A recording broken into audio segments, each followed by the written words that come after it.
you so much.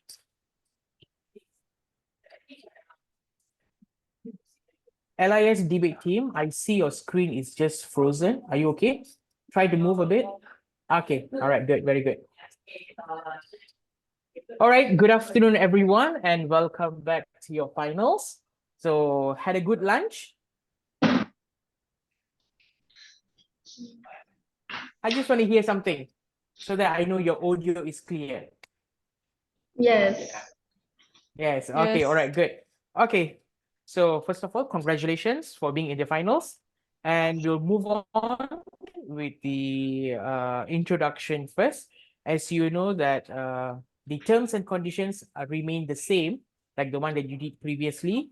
So I don't have to repeat it, and we will straight go into the introduction. So on the government side, on the supporting team, we have LIS debate team. Nathania, where are you? Just raise your hand. All right, Nathania. Nicole,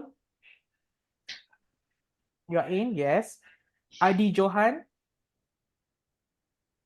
Brian, and the fifth speaker, Sharaneshri. All right, very good. Thank you so much. And on the other side, the opposition team, we have Verbal Vanguards. All right, starting with the first debater, Ifra. Hi. Okay, Ifra, I can't see you. I think the screen is quite small. The frame, I couldn't see you. Okay, all right. And we have Divya Shri, Lovi Priscilla. All right. Parinita. All right. And we have Miftahul. All right, you guys are ready. So judges, are we ready? Can we start? All right. Thank you, judges. All right. Without further ado, I invite the government team to proceed with the introduction section. Your time starts now. Good afternoon to the esteemed judges and respected opponent. My name is Nathania Cheng, the first speaker for the LIS debate team from Labuan International School. In the realm of online learning, my journey has been one of adaptability and growth, especially during the lockdown in 2020. Now, as a year 11 student, I've navigated virtual classrooms, leveraging technology to pursue knowledge. While overcoming challenges, I've honored time management and digital collaboration skills, shaping my educational experience in the dynamic landscape of online learning. Thank you. Good afternoon to the honorable judges and verbal vanguards. My name is Nicole Chia, representing LIS as their second speaker. And once again, today we stand in support of online learning to replace schools. So during my time during lockdown, we've been there, we've done that, online learning. And I was able to cultivate new hobbies like baking or even cycling during my free time and reflect on myself as a person. However, these days in physical schools, we spend around 9 to 10 hours a day at school. And when we go home, all we do is catch up on our assignments and try to chase at least 4 hours of sleep a night. And when you think about it, it's a lot more stressful than online learning, isn't it? Thank you.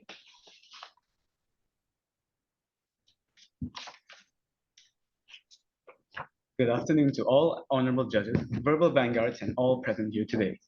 My name is Adi Johan. As the third speaker of the LIS debate team, I would like to share a personal story from my own experience with online learning. As lockdown began 4 years ago, everybody was forced to stay at home, which meant a complete separation from school. To tackle this, Labuan International School implemented a home learning scheme, which consisted of multiple, spread out online lessons throughout the day. The in-between times really did allow me to finish assignments and do the things I love, music, for example. I was much well rested and overall less stressed because of the great planning of classes. Because of this, I believe online learning is ready to replace school. Thank you. Good afternoon to the respective judges and my worthy opponents, Team Verbal Vanguards. I, Sharaneshri Saravanan of Labuan International School, humbly express my thanks for your interest in the issue of online learning. As previously stated by my fellow debaters, I stand by the motion of online learning indeed being ready to replace schools, and I feel highly privileged to express my views regarding the matter today. Like many others, I too was skeptical of online learning upon first glance. However, after my experience during the lockdown, it has opened a world of possibilities and opportunities for my learning experience. Without even realizing it, I've gained plenty of skills which still benefit me to this day. Thus, online learning is definitely a step in the right direction for our world. Thank you. Good afternoon to the honorable judges and Team Verbal Vanguards. My name is Brian Pagel and I'm from Labuan International School. I'm very proud to represent the LIS debate team in this prestigious competition today. I'll be giving you my viewpoint on why the motion online learning is ready to replace school is a subject I must address with full agreement. I've been attending school for most of my life, and throughout my experience, I witnessed not only my friends but countless students express their satisfaction with online learning and how simple it is to shift from traditional learning to online learning. As of this moment, I think there's a final need of change in the learning industry. Thank you. All right, thank you, LIS debate team. Can we hear it from the Verbal Vanguards? You have 5 minutes to self-introduce yourself. Good afternoon, honorable judges and LIS debate team. I am Ifra Mumin. I'll be your first speaker. So the reason we think that online learning is not good and not yet ready to replace schools is because I'll tell you one of my experiences. So during COVID-19, I could not understand the teacher as well as I understand it face to face. So this is why we think that online learning is not yet ready to replace schools. My name is Miftal Jamila, and I will be your second speaker. So from my viewpoint, I think that online learning is definitely not ready to replace school. And I will say this from the viewpoint of someone with neurodivergency. It was really hard for me to focus online compared to how I focus in physical school. Thank you.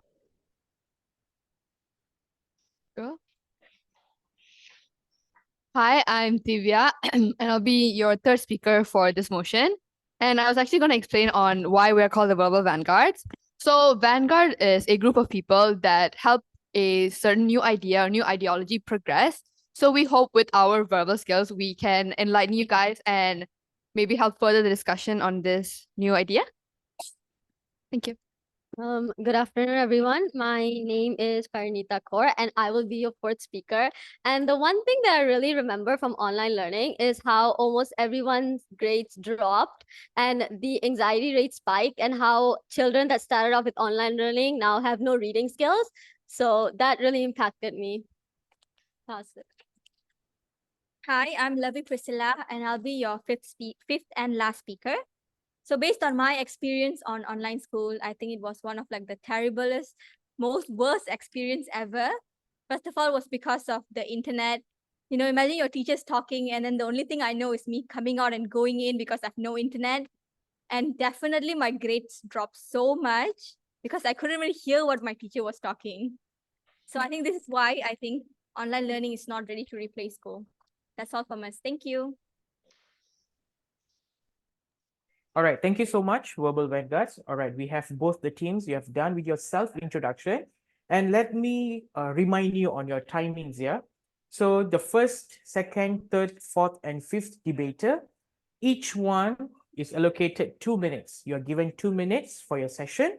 And after that, we have team-to-team exchange, which is for 10 minutes.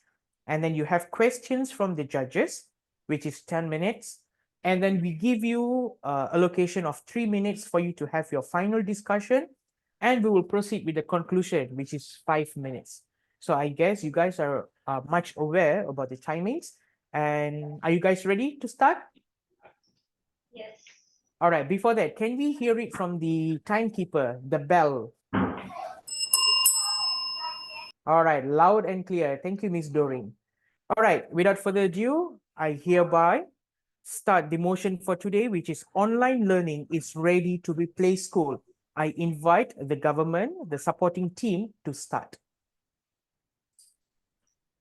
Let me just start by saying that online learning is ready to replace school.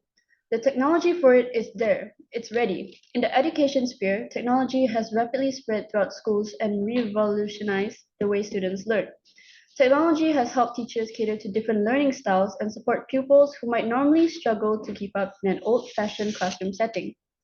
Online platforms such as Google Meet, Google Classroom, Zoom, Quizzes, Pear Deck, Schoology, and Kahoot all play a big role in online learning. These platforms can help in simplifying learning by making complex concepts more digestible for different learning styles, for example, through instructional videos and audio streams.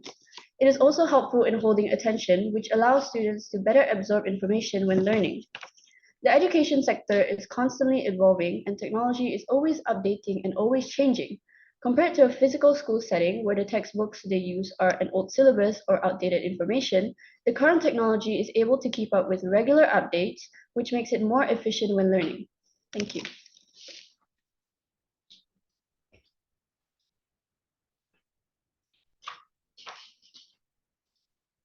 As the opposing team, we think Thank that you. I would like to online invite the first debater from the opposition team.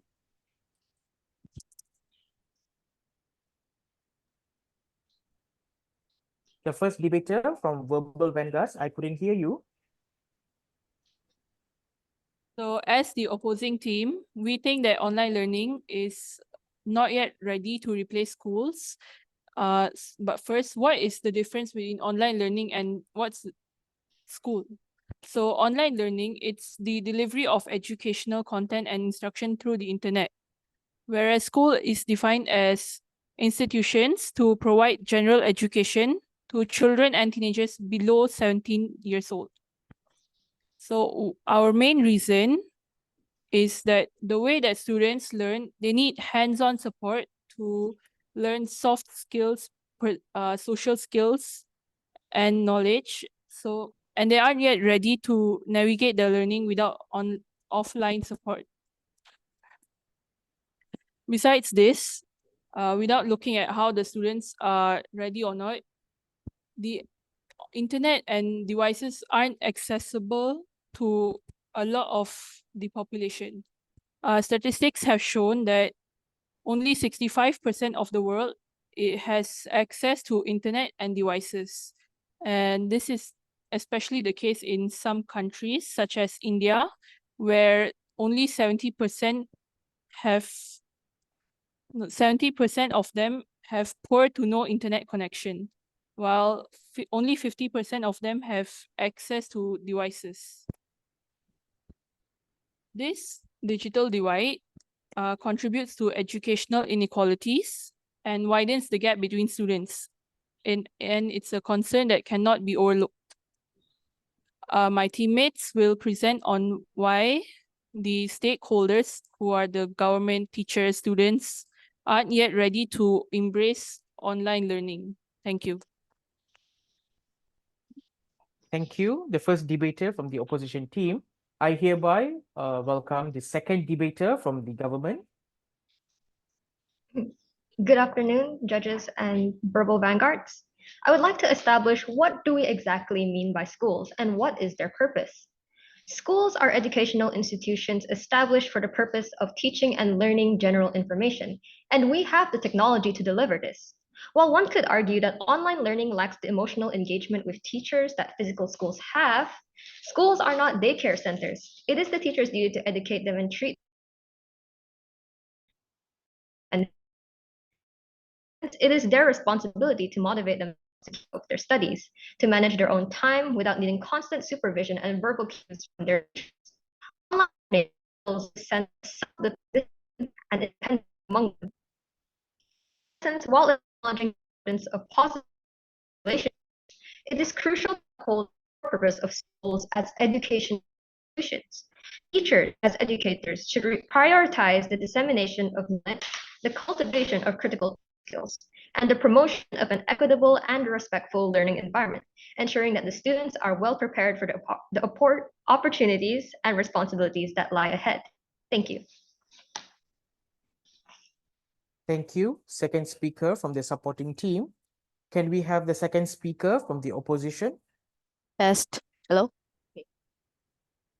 So as the second speaker, the reason why online learning is definitely not ready to replace school is because of the fact that students are not ready because they need human touch and interaction.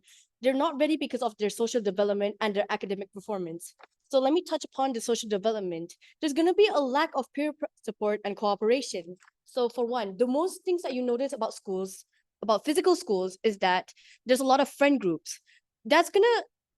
Online learning will definitely lack the fact that there's going to be like a lot of friends to make due to the fact that students feel isolated because they're behind a screen. Just it's going to make it hard for them to like have any activities to do as a friend circle.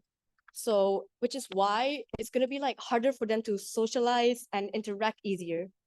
And for the academic performance, the reason why they will definitely not excel in their academic performance is because of how boring online learning is going to be due to the lack of engagement. So if you ask most students, they think that if teachers use slideshows to learn, it's going to be boring because of the limited interaction that they have, like the interactions from student to student or from teacher to students, because of the fact that, like I said, they will feel isolated. They will not ask teachers the questions. As it was shown during the pandemic, a lot of people's grades fell down because they don't understand what they're learning. And the difference between that and physical schools is because students, they have more courage to ask when they can see the teachers.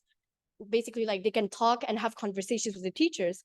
And it's going to make it hard for them to want to put effort to even like understand what they're learning online. And the main reason, like what motivates a student to do well in school, is have a fun environment, basically an environment where they can enjoy in. So if they're just feeling bored 24/7, but most of the time when they're learning, it's definitely going to make their academic performance drop. And as I said, the world is okay, sorry. So the reason why they're not ready is because they need human touch and interactions. Thank you. Thank you so much. Can we have the next speaker from the opposition team? Good morning, esteemed judges and verbal vanguards. While it is understandable that the majority believes online learning is expensive and raises issues with educational opportunities among underprivileged children, it is actually more cost-effective than you think, in more ways than one. The first issue I will bring up is that traditional schools require a suitable learning environment. Whether it be a small campus or a dedicated institution, rent is due and expensive as well.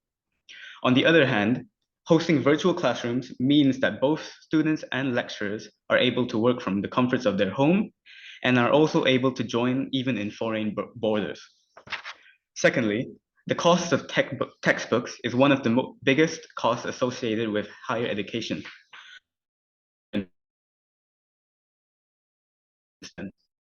Online courses allow students to access downloadable course materials from home or the mobile. Other than that, students who live in remote locations may not be able to travel long distances for classes or labs. Online courses allow students from home without going the need for transport. This is money on gas and car wear and tear. Many schools quite a the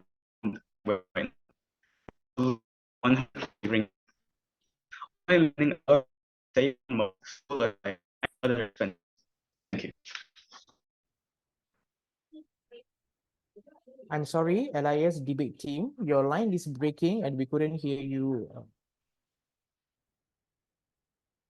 Are you there, LIS debate team?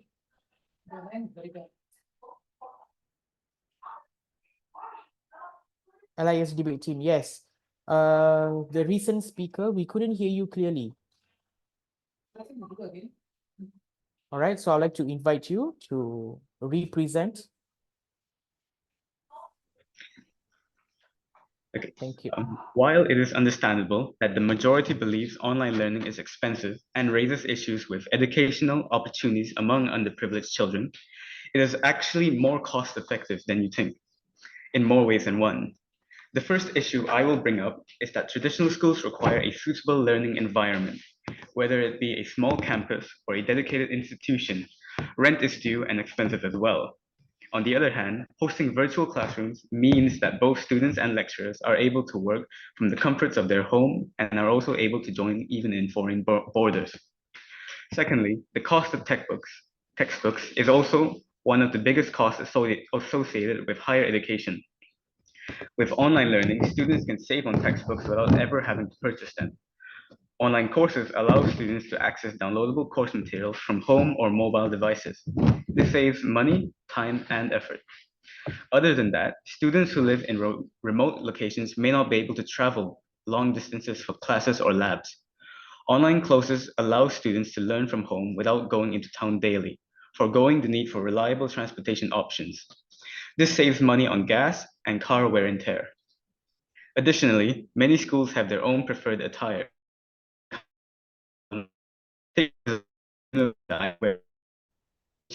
ringgit. Online learning allows students to save on school attire and other expenses. Thank you.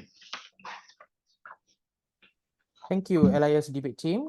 I would like to welcome the next debater from Global Vanguards.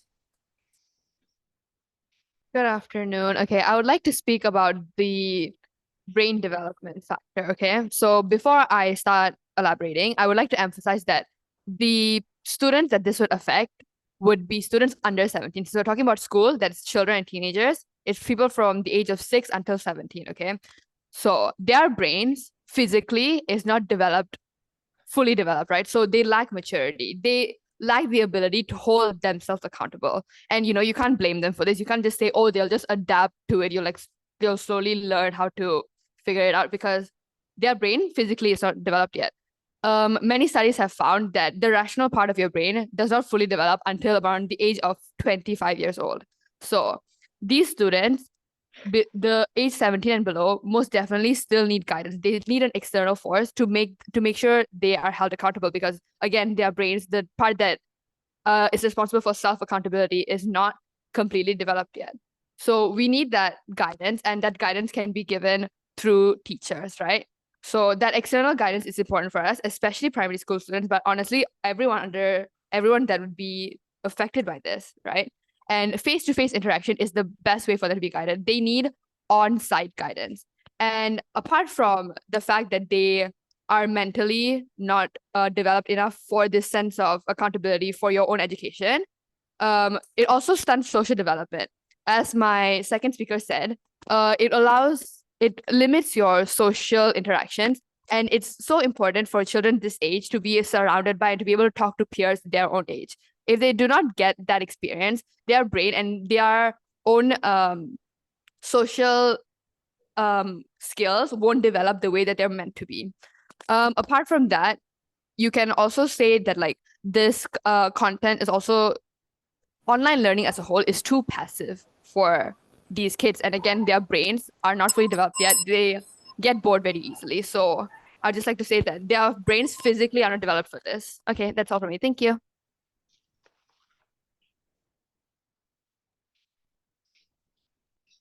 Thank you, Global Vanguards. And let's hear it from the fourth speaker from LIS debate team. Good afternoon to the judges and the verbal vanguards. I would like to address the flexibility and wellness advantages that online learning offers our educational system. Besides the unparalleled flexibility, it allows students to tailor their learning schedules to individual needs. Additionally, the accessibility of online resources ensures a vast pool of information available at any time, transcending geographical constraints. Online courses often offer self-paced learning options, allowing students to progress through the material at their own speed and ensuring that they have the time they need to grasp concepts thoroughly. The personalized nature of online learning caters to diverse learning styles, fostering a more inclusive educational environment. And it's not only the students. Teachers enjoy improved flexibility as well, as it helps them strike a balance between personal and professional life. Moreover, online platforms often leverage innovative technologies, enhancing engagement and creating dynamic learning experiences, providing students with a global perspective that traditional classrooms may lack. Turning to wellness benefits, on the other hand, online learning fosters a stress-free environment. The absence of rigid classroom structures and daily commutes reduces stress levels, promoting a positive attitude towards education. Students can learn from the comfort of their homes, contributing to a healthier work-life balance and allowing time for self-care, exercise, or additional activities. In conclusion, online learning isn't just a convenience. It's a transformative shift towards a more inclusive, adaptable, and healthier education. By providing flexibility and promoting wellness, it empowers students to take control of their learning journey. The time to fully embrace this transformative potential is now. Thank you. Thank you, Okay. LIS debate team. Can we hear it from the fourth debater from Verbal Vanguards? Okay, yeah. So another reason that we are not ready for online learning to replace schools is because the teachers who are the backbone of education themselves are not ready because they don't have the digital literacy for it. Teachers have this mindset where they prefer to have physical classes because they think it gets to students better. They think students get hands-on experience. For example, something that really requires hands-on experience, it could be experiments. You see, you need to do an experiment lab. You can say you can do it in a simulation, but the experience that you get in a simulation and in real life is very different. The way you deal with the apparatus, what you learn is extremely different. And you definitely can't do it by online learning. You can't have labs at your houses. So that, and then most experienced teachers tend to be older, right? And but according to No Isolation, which is a Norwegian company, they've said 77% of older people struggle with technology and need assistance. Now, you might say that we have younger teachers, but you can't ignore the fact that older teachers tend to be more mature. They have more experience. And just for the sake of younger teachers, which in number are compared really less than older teachers, we can't let go of older teachers. They're really important.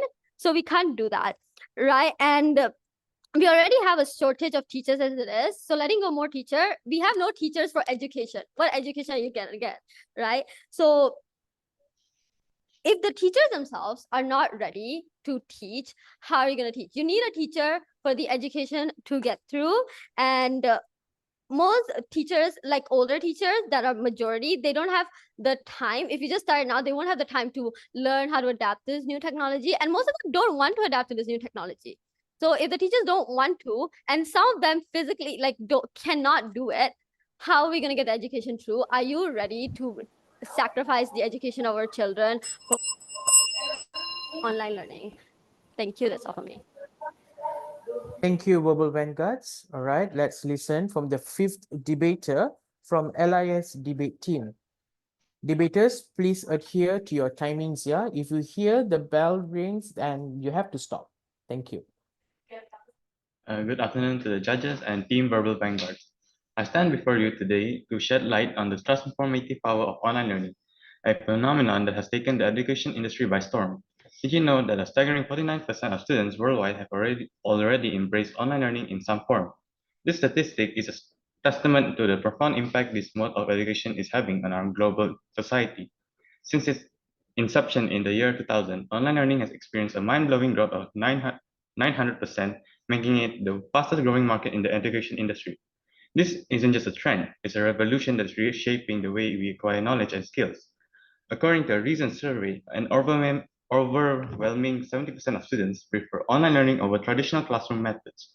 This preference is not just a fleeting sentiment, it reflects a genuine belief in the effectiveness and advantages of digital education. Businesses are also recognizing the value of online learning, with a remarkable 80% of them now offering online training solutions. This isn't merely a corporate trend, it's a strategic move to invest in the continuous development of their workforce. The benefits extend beyond the realm of education into the workforce. Online learning has been shown to increase student and employee retention by as much as 50%. Moreover, it has potential to reduce the time needed to learn a subject by a significant 40% to 60%. In conclusion, online learning is not just a tool, it's a catalyst for change, a force that is propelling us into a future where education is accessible, flexible, and tailored to individual needs. As we embrace this wave of innovation, let us recognize the tremendous potential it holds to elevate our collective knowledge, skills, and ultimately our future. Thank you.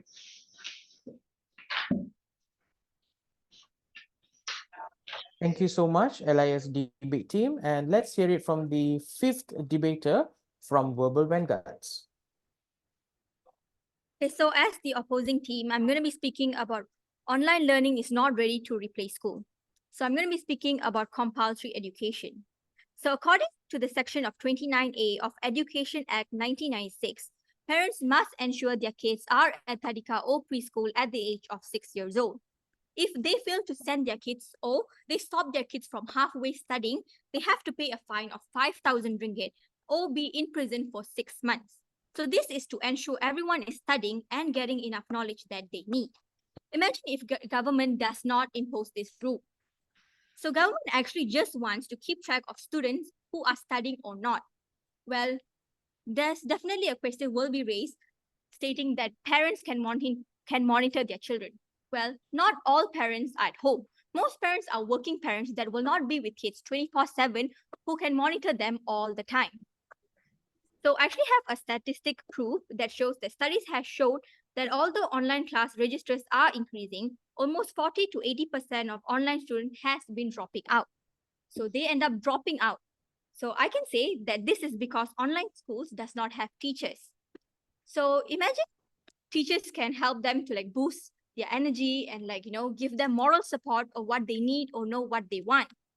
So I have an example, which is imagine you're SPM student and you fail in your history test. It doesn't mean a teacher is going to say, okay, you just failed your test. You don't need to do anything about it.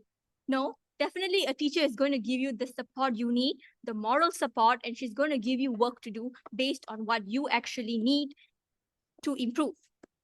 So next we have, which is co-curriculum. So online learning does not have co-curriculum activities. So co-curriculum actually delivers a better learning experience, help gauge students' progress, develop learning goals, and boost academic performance. So in Malaysia, students are actually encouraged to join one uniform, one sports, and one club. And this is to ensure students are well-rounded.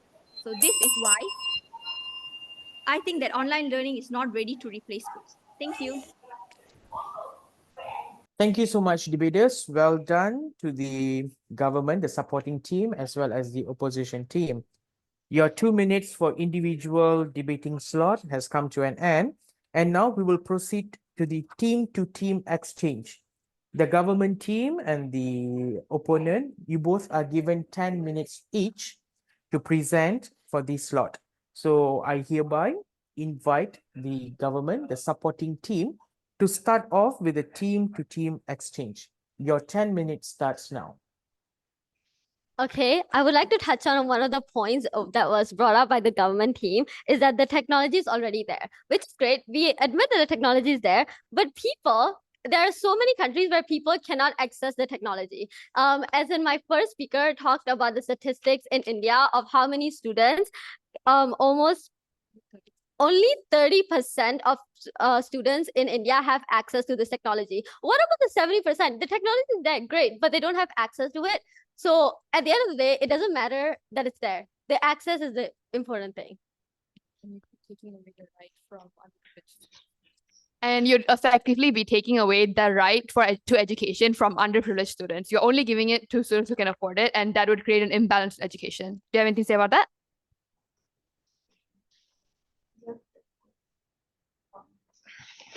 So the thing about online learning, you say that it's expensive and that not everyone can afford it, which creates inequalities among students. However, the thing is, maintaining a physical school and its facilities, everything about that also requires funding. So by redirecting the funds allocated to maintaining school facilities to giving students internet access and the devices they need, this allows us to foster an online learning community that everyone can access. Apart from the technology and the access to devices themselves, we'd also like to touch on rural areas. Rural areas, they don't have the infrastructure to facilitate good internet connection, right? When you don't have good internet connection, I think my fifth speaker already touched upon that you will not get effective education. Even if you have all the devices, you can afford the devices, you can't just get up and move from wherever you are just for internet connection. There are so many people in rural areas. Rural areas are always going to have children, and those children deserve the same right to education. I do agree that they deserve the same right, and it's not a problem that's going to just, we're not going to just let it be. Now, as my debater just said here, the funds can be reallocated for those rural students. And I'm not sure if you've heard, but Throughout the years, the world is progressing. Even rural areas have access to internet connection. Not all, but it is getting there. So if the entire world is progressing in different areas, for example, business or other online banking, if they are all progressing through online, why shouldn't schools? Do you have anything to say about that? And you also mentioned teachers who do not want to learn and change for online learning. Now, I would like to pose you with this question. If they do not want to learn and change, should they be teachers at all? I believe that teachers need to prioritize their students' education first rather than their own personal preferences. We as a society must change in order for the world to improve. Thank you. The reason the reason that they don't want to change is because they believe that it is not the best thing for children. My third speaker has talked about the emotional the emotional aspect of this, the psychological aspect of it. So saying that these teachers don't deserve to be teachers in the first place if they don't believe that they should change for the betterment of children, when they want the betterment of children. If these children, they psychologically cannot just be there and study, they need to have this contact. Okay, let me explain more upon what she said. What we're trying to say is the word of teachers on how students behave and on how students retain information should be held to a higher weight. Their words on education and on students should hold a lot of weight to us. And if teachers themselves believe that students cannot learn properly and do not retain the language when you are doing online learning, I think it's pretty evident. And also we can look at it again from the psychological, the physical brain development perspective. The students themselves who this would be affecting are immature. Their brain is not fully developed for that self-accountability. So you need that external guidance. You need teachers to be physically there. You need on-site support. As students, as immature, as young people, you need that. Maybe when you grow up, maybe when you go to college, you can have that self-guidedness. There's a reason that colleges are structured the way they are. The people who attend colleges are obviously older and they are more mature. You can get that sense of responsibility in the future, but in schools, when you are still underage, when you're still immature, you need guidance. And what we are trying to do is just give that guidance so that you can have the proper education that you need. Now, as I mentioned before in my main point, teachers are there to educate the students, not to coddle them and favor them. That is the job for our parents to do. So you mentioned earlier that these students need human touch, interaction, engagement, and a fun learning environment and support from their teachers. Now, I'd also like to add that support from teachers can be given online too. And social clubs, social media, and video conferencing are all things that exist and are currently developing. And these are also means of socialization online. And fun learning, on the other hand, can be full of distractions, and students may not be able to properly focus on the core of the lesson. So so I'd like to mention like the difference between like a fun class where you can still focus and like a fun class where it's like basically you're just playing games, you're not learning. Your teachers can would you rather like learn with a teacher that makes you bored half of the class, or would you rather learn with a teacher that makes you want to learn on the class because of the way they teach? That's what I mean. And also, as a neurodivergent person, I think that if I were to learn in a class that's like really boring, it's gonna make it more hard for me to like focus on the class because it's gonna be boring. I won't have any interest in it. Thank you. Well, All right, debaters, I'm so sorry to interrupt. All right, I'd just like to let you know that you are not supposed to interrupt when another debater is pointing out his or her views. You must give them the allocation of time to let them finish what they want to say, and then you proceed with your argument. I hope you get that right. Thank you so much. All right, you may continue. Okay, so what I would like to say to that is that these things can be improved and done online as well. There are all sorts of platforms where students can engage in fun learning, like Pear Deck, quizzes, Kahoots, like interactive quizzes and games that students can conduct online while also learning and not get distracted. Can we speak? Is that a yes or no? Of course, yes, because you have seen the LIS debate team. They are done with their views, with their opinion. They have done their debating. So it's up to you to continue. Okay, so I'd just like to clarify again that we are talking about online learning, not just conducting school exactly, but online. So online learning, there is, of course, there can be an institution, but it also could be not like no institution to hold you accountable. That is the first thing that I'd like to clarify. And secondly, they're talking about how, oh, you can have Kahoot, you can have like slides, you can have like these technological advancements to teach you, but these things can't be your only form of education. What we would suggest and what we would prefer is these technological advancements being used in school, being utilized by teachers in schools who can also physically guide you. So you get the perks and you get the benefits of these Kahoots or these whatever technological advancement that you are talking about, and the teachers are still on site with you to help you and to guide you and to hold you accountable, which is what we want. We as students, we as 17-year-olds and below, we cannot really hold ourselves accountable, and we need that external force because education is very important. And we as a people, you as the government, are responsible for the education of the people, and we need to hold our children accountable to raise for a better society. All right. I'm sorry, but I think you misunderstand. All the technological advancements that we mentioned, like Kahoot and everything, they're not the only form of additional support that we have. The teachers are still online. I think that it is quite hard for you to understand that the teachers are also there with them online. They can also provide them support online. It's not like they're not there. We don't have to physically attend school to receive our teacher support. They are available online as well. And I'm pretty sure in a previous segment, you've mentioned about brain development. Now, we can implement a lot of things. For example, screen breaks and shorter lesson times. And okay, let me ask you this. How many hours a day do you spend at school? And how much of that time is actually spent learning? I'm sure there's a lot of time spent on breaks, spent on moving to other classes, but online, I'm sure that, oh, sorry, online, we can condense all of that information into maybe just 2 hours, and we'll get maximum efficiency of learning. So what do you say to that? First of all, online learning doesn't necessarily have to have a teacher. You can do online learning independently. And when you do that, that is when the responsibility comes in handy, because these kids and children are not emotionally developed yet physically by their brain. How do you expect to hold them like accountable, and how do you accept them to deal with this responsibility? It's very easy for them to just not be responsible. There are a lot of irresponsible children nowadays. You cannot look away from that, right? And when there's no one guiding them, not okay, maybe not even like a daycare, just someone there as a mentor, even that is gone.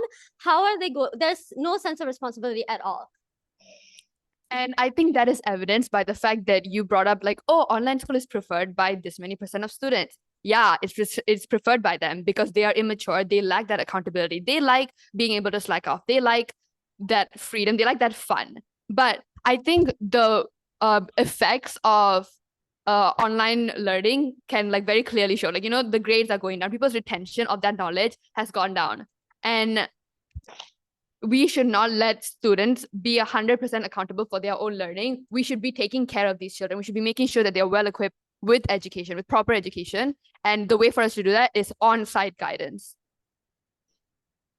All right. So I respect that you have evidence for all the grades going down and everything, but I must remind you that this was during the lockdown, which was almost 4 years ago. The world is progressing, and with advanced technology, it is possible. Now, lockdown was, it did cause a lot of students' grades to go down, but that was because the technology was new at the time. Not only the students, but the teachers were also inexperienced with this type of learning. But nowadays, it has improved miles, okay? So, and you said about students being immature and everything, but you are making it sound like there is no room for them to improve at all. One can argue that children below 10 are also not developed enough for physical school. There's so many cases of bullying, harassment, naughty children, and everything. So I think we should give them that room to see for themselves whether they can adapt or not. And I believe that they can, because without fully implementing it, we can never know whether they are suited for it or not. So I really think that they can be mature enough. We just have to give them the room to to grow. Okay. Well, I think I've addressed the maturity and adapting part well enough, and you guys should get the point that physically their brain is not well developed enough for themselves, and they cannot adapt. They can't just mold their brains a certain way, and it takes time, and we need to give them that time to grow and still guide them throughout the way. So I think we can just like maybe move on to our next question, right? Okay. So when you were talking about the comfort of living at home, what about students who have a bad home environment? Like when they have like a family, like a problematic family, or when they have like issues with like neighbors that have a lot of noise complaints, or like when they live in an area that's like really noisy, that's not going to be really comfortable for them to learn in. Because I know a lot of people, and basically like there's a lot of students who just prefer to go to school just so that they can get away from their house environment. Do you have to say for that? Yeah, and some family members are not that supportive at home. So if they don't feel the comfort at home, how are they gonna like do well during the online classes that they're given?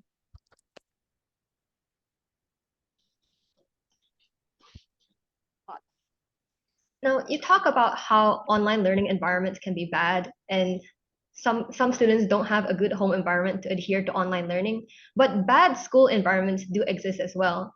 There are teachers who may beat their students, or like students may bully other students and harass them. And overall, these are all things that students are exposed to when in physical schools.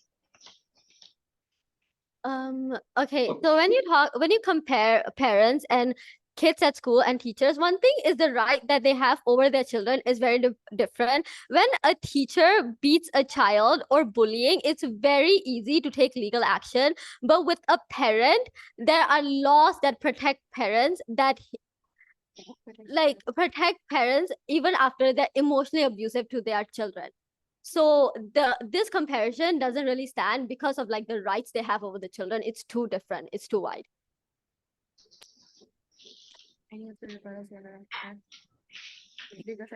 Yes, I do agree that that happens. However, there is a bit of fault in your reasoning because this happens outside of school as well. It's not just in a school environment, it could happen outside as well. And once again, we want to reinforce that online learning is ready to replace school. The technology is there, everything is there.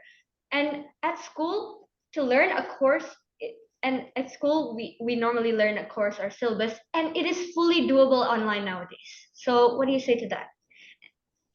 I think we've already touched enough upon that access is the issue. Even if you have you can have the most Iron Man level technology, but if people don't have access to it, it renders it completely useless. And now worldwide, only 60% of the world has internet access. Half of the world's children will not be educated enough. They will not really receive this basic education. And you're talking about school specifically, as we've defined, this is about basic foundation education. People don't even get their foundation education. What do you expect of them? Okay, just like you, we've also touched this topic as well, that the world can progress. We can give them access. All the funds that go into maintaining schools can be allocated into providing rural areas or underprivileged children with this technology. So you admit that there's still things that you need to change and that we're not ready right now? Because if we still need to give this technology to people to be accessible, if it's still not accessible, that means we're not ready. No, I think you misunderstand. Online learning is ready. The problem is access. The problem is not online learning. I think oh, it's okay, continue. No, it's all right. You can. Yeah, I think saying that online learning is ready, but access is not, is a bit of an oxymoron. And if there's no access, the technology itself may as well not even exist. So it just contradicts itself, honestly. So online schooling is not ready. And I feel like you've honestly just said that with your own words, not in that exact sentence, obviously, but I think the fact that you do agree that access is not ready yet does prove the motion that it's not ready. And also, Sorry. Okay. If you would like to reply to that, that'd be great. But I do also have like another thing that I would like to emphasize. No, sorry. I just want to say that the majority is ready.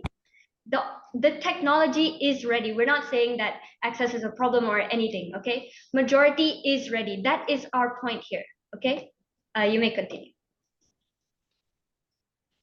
Okay, and also we would like to touch upon the fact that I think it was your fifth speaker that said technology is ready and implementable in some form. And I think the fact that you guys decided to say in some form also proves the fact that like the motion is to replace school entirely. In some form would support more of what we are saying, which is we can use technology with the guidance of teachers in physical school. The teachers can also teach the children how to use the technology and develop them into being computer like literate. Yeah. So in some form, we do agree with that. We do agree with you guys, but I think you guys don't agree with the fact that we can replace it. Right? I mean, that's what it seems like to me from your argument, but we are not completely against technology. We would be more in support of it being implemented in real schools with the guidance of on-site teachers and on-site assistants. You guys want to say anything?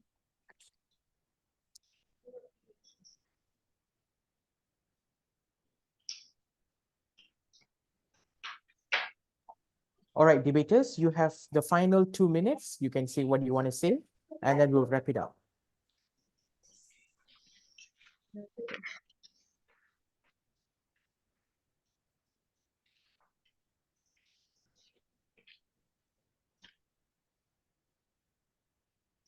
Do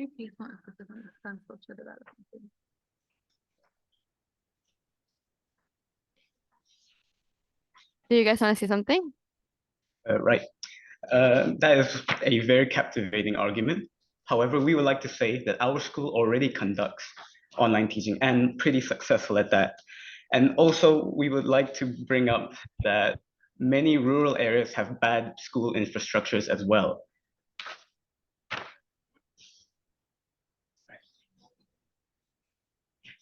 And also, it's not just about the technology. It's more about the quality of education. I do agree. Can I continue? Yeah. Okay. I do agree. It's not necessarily about the technology. You may say that technology is ready. That's fine. But you have agreed that access is not ready. And that is our whole point. If access is not ready, it's not ready. So I think we can just move on. That seems to, yeah. So if you guys have nothing else to say, I would just like to emphasize the fact that students go to school, obviously to learn, but school also has a massive part in a child's development. Being around peers your age, it allows for proper social development. And I'd just like to, again, emphasize on the fact that if they are just isolated at home, they don't have to go outside. They will not, because again, lack of accountability. So if they aren't given that medium to go and make friends their own age, it would stunt their social development. It most definitely will. And school allows for an easier way for you to meet people your own age and have peers.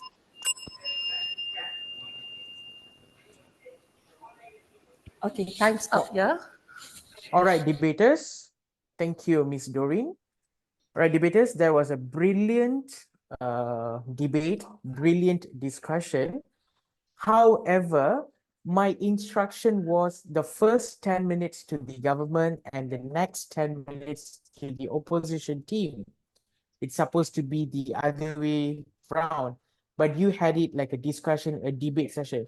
But we are judges, we are okay because it was a good discussion and we are glad that you are thinking out of the box. All right, next, we are continuing this session with the questions from the judges. The supporting team is saying the online learning is ready to replace school, and the opposition team is is against the motion. Therefore, I would like to throw this question to both the teams. We would like to hear the views from both the opponent and the supporting team. My question would be, what measures can be implemented to ensure that online learning is accessible to all students, regardless of socio-economic background, as well as their place itself? Because as we have heard before, you said that the access is limited and etc. So we would like to know from both parties, how do you take this? What are the measures that you can implement? My question is clear. Do you want me to repeat my question? No, it's clear. Can we talk about public? making internet more accessible, making public spaces more accessible internet.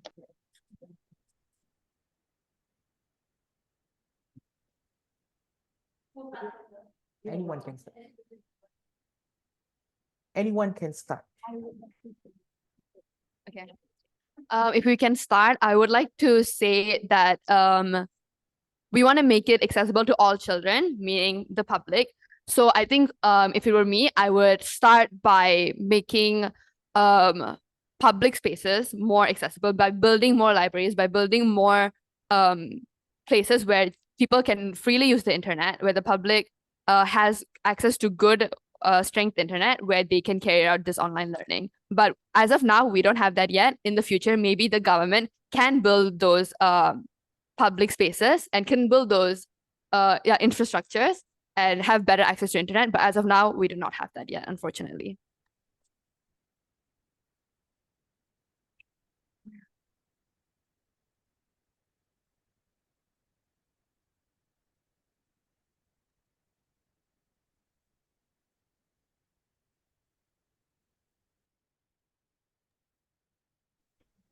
Hello?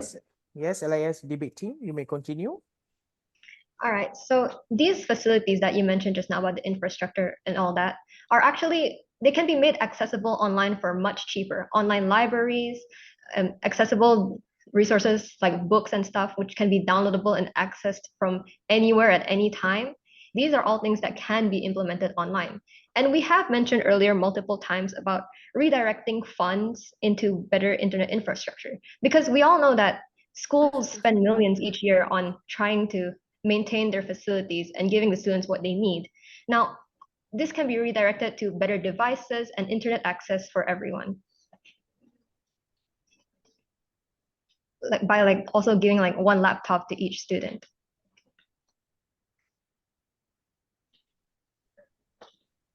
And it's also better. Sorry, Verbal Vanguards, you have anything to say? That wasn't us, that was the other team, I think. Yes. So what we wanted to yeah, we wanted to mention that is also to obtain more funds for this. It's to not use up all this money for government to improve government infrastructure, and instead allocating it towards internet access for students who need to learn. And that's why we believe online learning is ready to replace school, because the technology is there and it can be accessed by everyone if just given the right direction.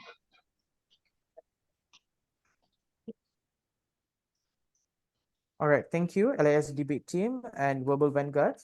My second question would be, what strategies can be implemented to ensure that students develop essential life skills such as teamwork and communication in an online learning environment? I repeat my question. What are the strategies that can be implemented to ensure that students develop essential life skills such as teamwork and communication in an online learning environment?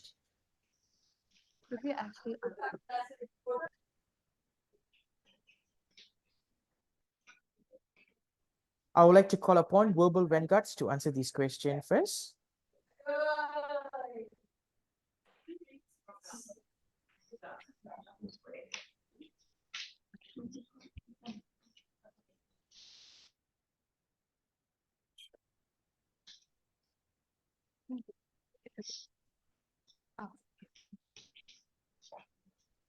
Could we have a second? I'm so sorry.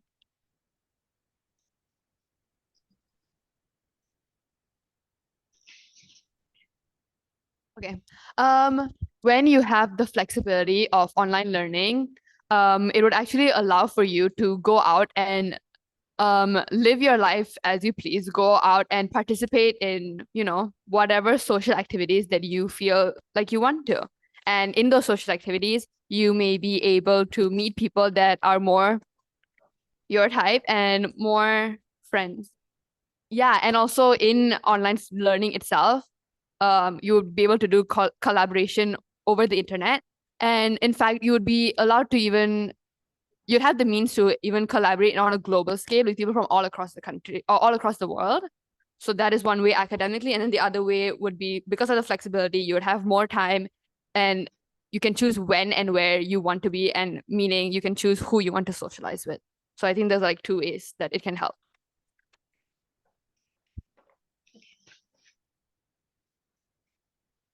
We agree with what the verbal vanguards have previously said. And to add to that, yes, we have the online collaborations such as group projects, and yes, they can connect on a global scale to get more ideas about a topic that they're particularly interested in. And as an added benefit, this online collaboration or teamwork, it prepares us for the modern workforce. Nowadays, a lot of the work is done online, and through this in online learning, preparing us at a young age, it can prepare us to start working in a modern setting.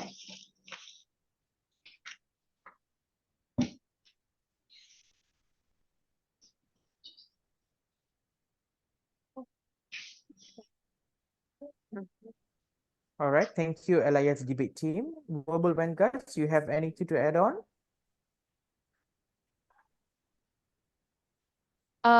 Actually, yeah. So I think again, I would like to bring up the fact that what we would prefer as our team is using this technology in schools. And when you are teaching them how to do this in schools, you have the assistance from the teacher. So again, I just want to emphasize on that. But apart from that, we don't have anything to say. I think we can move on to the next question.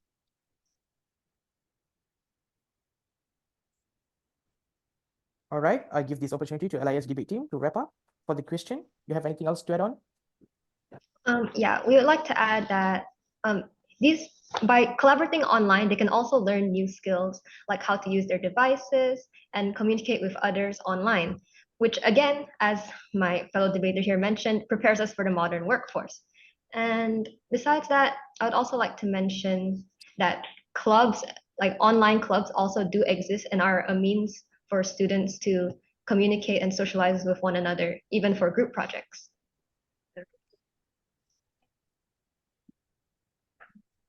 All right, thank you, Verbal Vanguards and LIS debate team. So that's the end of the session for the question from the judges. Now we would like to allocate 3 minutes for each team. You have 3 minutes to discuss among your team members to come up with your conclusion. And your 3 minutes starts now.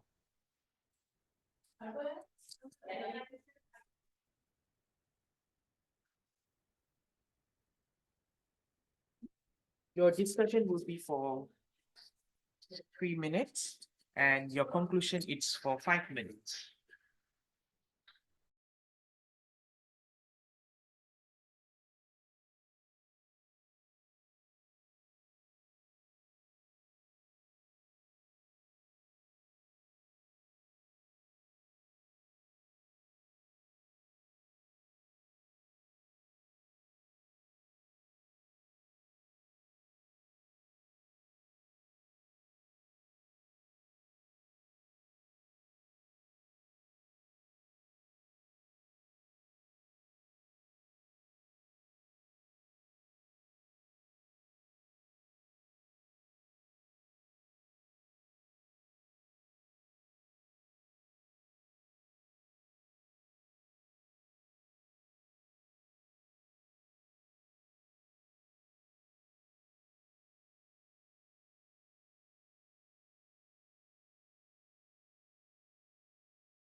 Okay, time is up. The 3 minutes is up.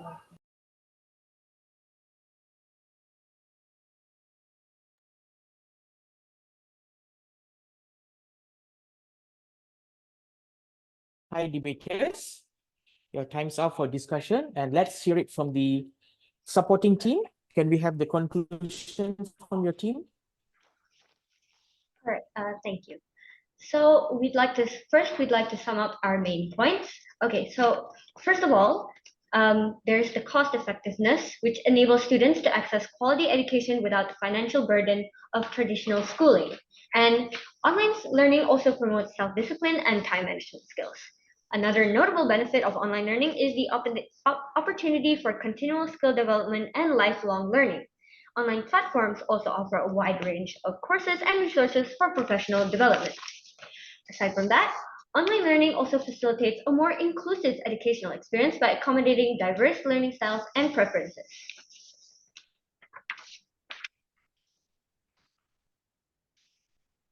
Also, online platforms often leverage innovative technology, enhancing engagement and creating dynamic learning experiences.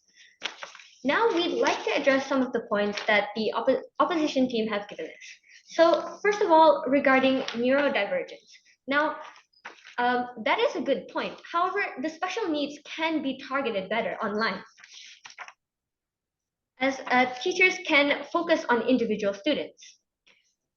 And regarding the personal stories that students have given, how their grades have dropped and everything, they do not represent the majority. There may be students who have significantly improved through online learning, and that was quite in the past. Now the world has changed and improved, so online learning is definitely a step in the right direction.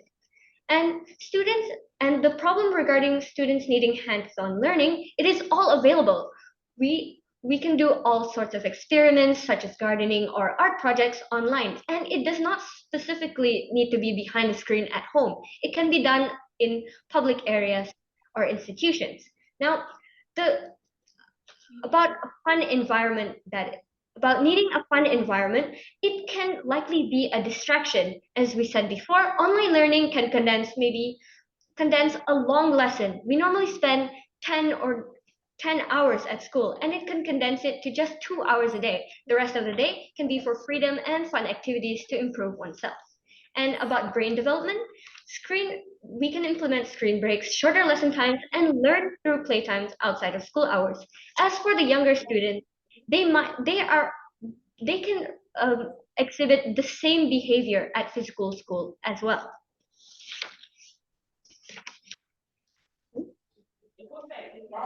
We believe that they are mature. And also, online learning is really important in preparing us for the modern workforce. Now, there are only a few reasons to choose an online education, and why 90% of students today think that online learning is the same or better than the traditional classroom experience. Every student must assess their unique situation and decide according to their needs and goals. And while the alternative to traditional education is the alternative for traditional education can be for everyone. It is a convenient option, and with virtually endless options for international students all over the world. Once again, online learning is ready to replace traditional schools. We have the technology and it is ready. And we've noticed that the opposition team is often hung up on the word of the access is not available. The access is ready, given that 100% of the funds is redirected to allocating these to rural areas or underprivileged students. And to add on that, rural areas have bad physical schools as well. With online learning, we can guarantee a proper education for them and set them up for future success. And once again, online learning is ready. And it doesn't matter whether the students are unprepared emotionally or physically. The technology is there and we are ready to implement it. Thank you.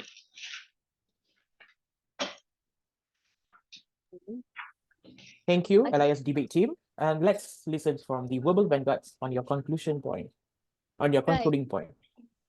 Okay, to conclude everything, one main thing we would like to focus on is that we believe that technology is ready. The technology is obviously ready, but yes, we are hung up on the accessibility because there is no accessibility, right? And before this, okay, maybe not even if not accessibility, the one more thing that is very important is the brain development. It's physically not developed. You can't just throw something that big of a responsibility to a child that ranges from the age of 7 to 17 and then accept them to try and error and figure it out. Okay, maybe some children, luckily, they can figure it out, but there's such a big possibility of some children making it worse for them rather than it being better and then figure it out, because that's not how brain development works. You can't just throw it at them. And then one important thing is how the teachers are also not ready. And of course, they said like, oh, if the teachers believe this, maybe they're not meant to be teachers at all. But I think teachers would know better when they teach if the students get it or not. And there were statistics that were like there to prove that teachers believe and have said that their children, that the kids don't get what they're teaching. And there are also grades to support this. And then there okay, then there is also about housing. Okay, when you're going to do online learning, most students are going to leave their houses, right? We already talked about how the house environment can be bad, and there is no way for them to leave that. They're going to be stuck there. And if there is like physical school, you can still go there and you can escape. And then we talked about how the rights, if when a parent is abusive, except versus when a teacher or your peers are abusive, the legal rights of the person are very different and the consequences are very, very different.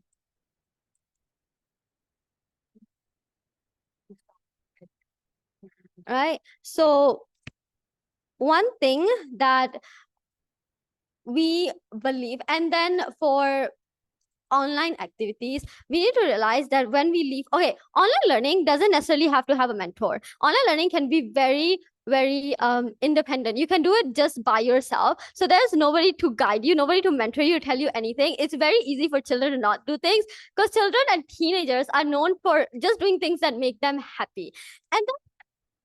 And there was also a point with teachers telling teachers are not there to babysit you and it's not a daycare. Indeed, it's not a daycare, but when there's no connection with a teacher, you feel like a teacher is just someone talking and you're not having any kind, there's nothing that is fun in that class. You don't want to focus. The class is boring. This person, you have no connection to them. They're just talking. It has been proven that so we need that connection to be there. So they can get the education and do something with it. So of course the technology may be ready, but as long the accessibility is not ready, as long as students physically can't understand what they're being taught and are not going to be responsible enough and has such a high risk of their education being ruined, we can't just put them in their houses, tell them to sit in front of a screen and learn by themselves. We can't put the responsibility on them. They are children, not adults. We need to guide them. We, the people, need to guide our children because everything depends on children. To improve anything, it starts with children. We can't just leave them. And if it is bad, it is going to be bad for like the rest of their life.